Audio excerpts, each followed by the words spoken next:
बेटा आज हम पढ़ने वाले हैं नेसेसिटीज ऑफ अकाउंटिंग प्रिंसिपल्स।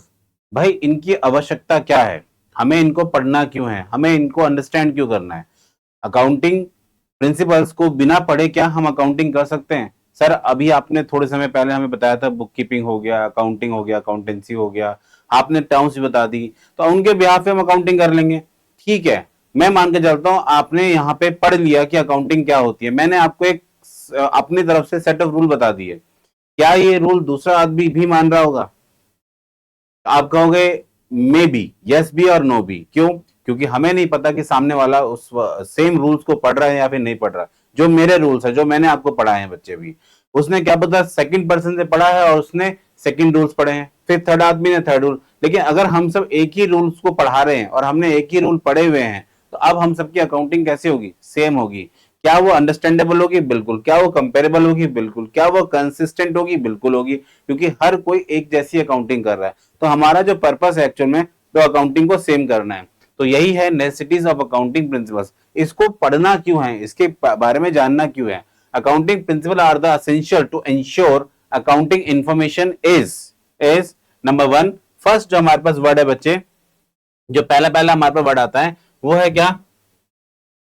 चीजें कैसी होनी चाहिए? कंसिस्टेंट होनी चाहिए। चीजें कैसी होनी चाहिए बच्चे? कंसिस्टेंट। सेकंड आता है बेटा चीजें में कंपेरेबल, उनको हम आपस में कंपेयर कर सके। जो ए पर्सन ने अकाउंटिंग की है और जो बी पर्सन ने अकाउंटिंग की है, क्या मैं दोनों को कंपेयर कर सकता हूं? यस, क्योंकि दोनों ने एक जैसे अकाउंटिंग प्रिंसिपल्स को फॉलो किया है। थर्ड नंबर पे आता है रिलायबिलिटी। रिलायबिलिटी मतलब होता है विश्वास। क्या मैं उसकी अकाउंटिंग पे विश्वास कर सकता हूँ बी पर्सन की? यस। अगर मैं ए हूं, मैंने बी पर्सन ने अकाउंटिंग की है, हम उसके अकाउंटिंग विश्वास करेंगे। रीजन क्या है? क्योंकि उसने अकाउंटिंग प्रिंसिपल्स पे किया है। हमारे पर, हमारे अंदर एक भरोसा होगा, भाई चीजें अलग थोड़ा ना करेंगे, और अलग करा होगा तो बेटा पता लग ही जाएगा, क्योंकि हमारे जो रूल्स होंगे उस पर उसकी अकाउंटिंग पूरी तरह से एक्यूरेटली प्रूव नहीं हो पाएगी। और अगर मान लो हमने अकाउंटिंग गलती है, तो बी बेटा हमारी अकाउंटिंग को मे बी प्रूव, मतलब उसको उसमें रिलायबल नहीं हो पाएगा, वो उसको रॉन्ग प्रूव कर सकता है।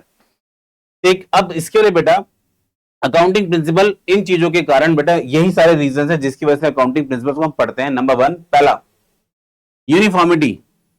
यूनिफॉर्मिटी का मतलब होता है यूनिफॉर्म होना, हर चीज का यूनिकनेस, मतलब हर चीज कैसी हो? सेम हो। जैसे यूनिफॉर्मिटी को हम लोग ऐसे एक्सप्लेन कर सकते हैं, आप लोग अपने स्कूल जाते हैं बच्चे, तो यूनिफॉर्मिटी मतलब आप सब क्या है? यूनिफॉर्म में जाते हो, जिससे कि स्कूल वाले भी आराम से पहचान सकते हैं कि अच्छा सारे हमारे स्कूल के बच्चे। ऐसी यूनिफॉर्मिटी, ये जो वर्ड है यूनिफॉर्म, यूनिफॉर्मिटी से यूनिफॉर्म आया बच्चे।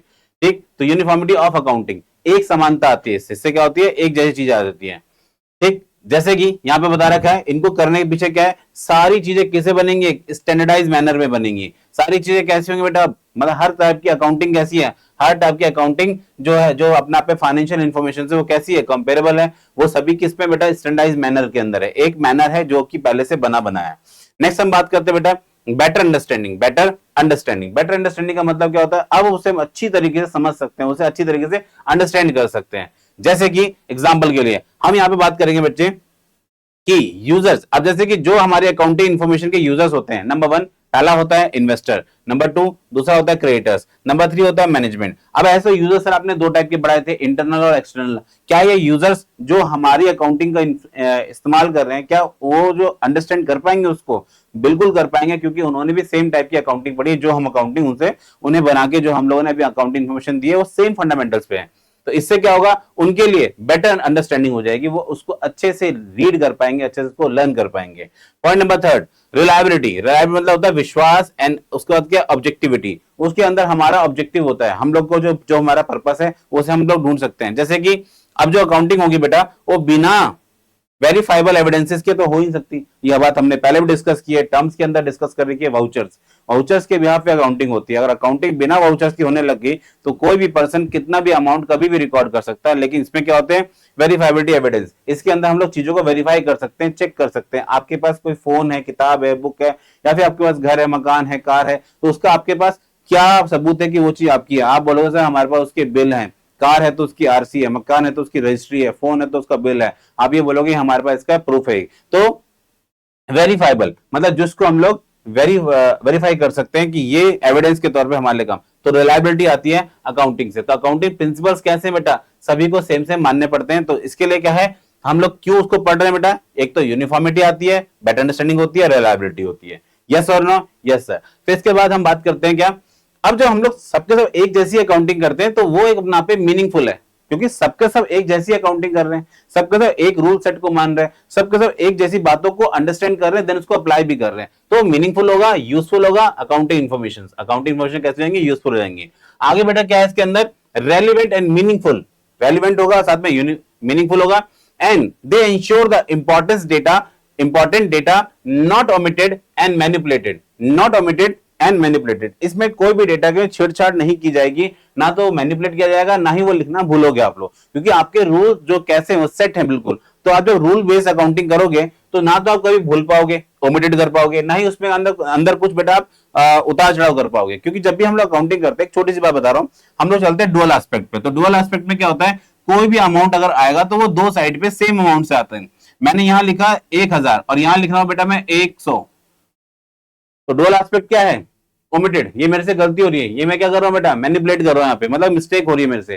क्या मैं इस अमाउंट को लिखना भूल सकता हूं? नहीं भूल सकता। क्या मैं मैनिपुलेट कर सकता हूं? नहीं, क्योंकि मेरे दिमाग में एक बात तो है कि जो हमारे पास डबल एंट्री सिस्टम वो क्या कहता है? सेम अमाउंट से एंट्री पास होगी, सेम अमाउंट से एंट्री पास होगी। अगर मैंने यहाँ 1000 लिखा तो यहाँ पे 100 कैसे लिख रहा हूँ?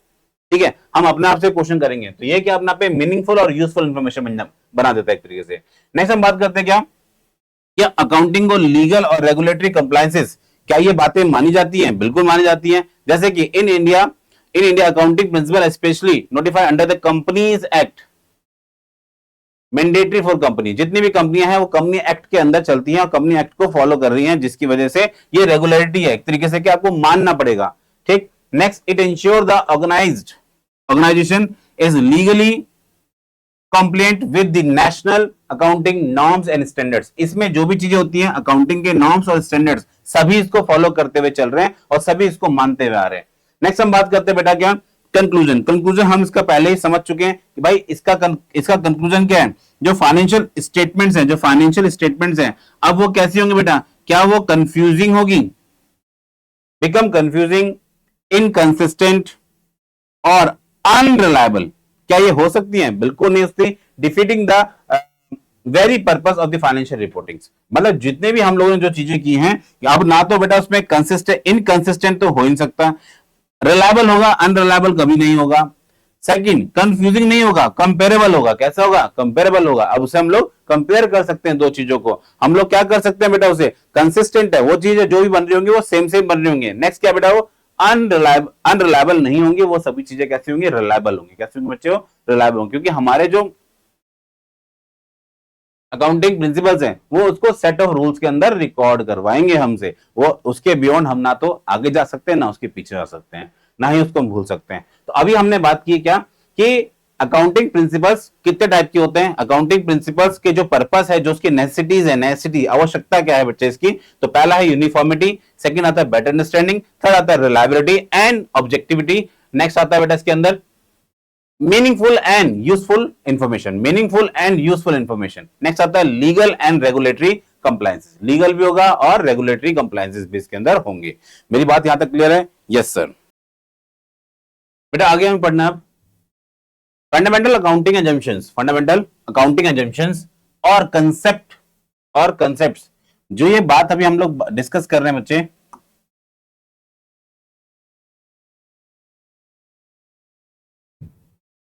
ये बड़ी इंपॉर्टेंट है बच्चे कि जो भी हम लोग अकाउंटिंग करते हैं जब भी, तो हमें कुछ बातें माननी पड़ती है, कुछ कंसेप्ट हमें मानने पड़ते हैं, कुछ एजम्पशंस माननी पड़ती हैं। उनके बिहाफ पे हम लोग अपनी अकाउंटिंग को रिकॉर्ड करते हैं। सर अगर ये एजम्पशंस को नहीं मानेंगे तो क्या होगा? नहीं मानेंगे तो हमें ये बात भी इन्फॉर्म करनी पड़ती है कि हम ये वाली एजम्पशंस को नहीं मान रहे हैं। कौन सी नहीं मान रहे हैं, उसके पीछे रीजन क्या है, उसको आपको वहां पे बताना पड़ता है कि अच्छा ये कारण है कि जिसकी वजह से हम इसको इस वाली एजम्पशंस को नहीं मान रहे हैं। जैसे कि अब यहाँ पे भी क्या लिखा है बच्चे? Fundamental accounting assumptions there are basic assumptions. ये तो ऐसा है कि हर किसी को माननी ही पड़ती हैं, बेसिक अजम्पशंस हैं that are presumed to have been followed while preparing the financial statements। जब भी आप क्या बनाओगे अपने लिए फाइनेंशियल इंफॉर्मेशन को बना रहे होगे तो आपको ये बातें बतानी पड़ेंगी, ये बातें आपको माननी पड़ेंगी। There are not usually state explicitly in the financial statement unless not followed। अगर आप उसको नहीं मान रहे हो, if any of these assumptions not followed the enterprise must disclose। ये बात बताओगे आप लोग। अब वो बताना पड़ता है, इसके पीछे रीजन क्या है? which assumptions has not followed, कौन सी assumption नहीं मानी है, and for the reason for not following it, क्यों नहीं मान रहे हो, ये बात भी आपको वहां पे डिक्लेयर करनी पड़ेगी, ये बात भी आपको बतानी पड़ेगी। मान रहे हो ठीक है, मान रहे हो तो चलो आपको फिर तो बताने की जरूरत नहीं है, लेकिन नहीं माना इन केस तो कौन सा है नॉट फॉलो, विच कौन सी assumption है बच्चे, एंड देन उसके बाद उसका रीजन भी बताओगे आप लोग। पहले कौन सी assumption नहीं है, ये बेसिक assumption हमारे पास होती कितनी है, 3 टाइप की assumptions होती हैं। पहला होता है गोइंग कंसर्न assumption, दूसरा होता है कंसिस्टेंसी, एंड तीसरा होता है बेटा क्या आपके पास एक्रोल assumptions। ये 3 assumptions है, आप इनमें से कौन सी assumptions को नहीं मान रहे हो, तो ये बात आपको डिक्लेयर मतलब पहले से आपको स्पेसिफाई करनी पड़ती है। साथ साथ यहाँ पे क्या है, क्या इसको रिकॉग्नाइज किया गया है, बिल्कुल रिकॉग्नाइज किया गया AS1 के अंदर, अकाउंटिंग स्टैंडर्ड 1 के अंदर। अकाउंटिंग स्टैंडर्ड 1 ही होता है कि जो डिस्क्लोज करवाता है अकाउंटिंग पॉलिसीज, आप कौन कौन सी नीतियों को मान रहे हो, कौन कौन सी आप पॉलिसीज को मान रहे हो बच्चे। अब यहाँ पे according to AS1 accounting standard 1 issue by, इसको कौन इश्यू करता है, ICI institute of chartered accountant of India, आपके लिए मंदिर है एक तरीके से। And there are the 3 fundamental accounting assumptions। कौन सी 3 बेसिक assumptions हमारे पास, वो 3 है बेटा, पहला गोइंग कंसर्न assumption, दूसरा एक्रुअल assumption, एंड तीसरा क्या आता है आपके पास, कंसिस्टेंसी assumption। मैंने आगे पीछे कर दिए होंगे, लेकिन सबसे नंबर 1 पे आपका आता है गोइंग, सेकंड नंबर पे आता है क्या आपका कंसिस्टेंसी, एंड थर्ड नंबर पे आता है क्या बच्चे आपके एक्रुअल assumption। एक्रुअल एक ऐसा assumption है जिसके बेस पे हम पूरी अकाउंटिंग करते हैं, जिस assumption की वजह से हम बोल सकते हैं कि अकाउंटिंग थोड़ी सी अपने आप पे एनालिटिकल है, थोड़ी सी अपने आप पे एनालिटिकल है, जिसमें आपको ज्यादा प्रेशराइज करना पड़ता है कि हाँ भाई अच्छा ये ऐसे होना चाहिए, ऐसे होना चाहिए, जिसमें ज्यादा बच्चे घबरा जाते हैं, वो है एक्रुअल assumption। एक्रुअल assumption ही है, पर एक्रुअल assumption नहीं होगी तो आप कभी भी अपने बिजनेस के अंदर करेक्ट प्रॉफिट एंड लॉस को भी डिस्क्लोज नहीं कर पाओगे। ये बात अब हम पढ़ने वाले हैं इसके अंदर। Yes, okay.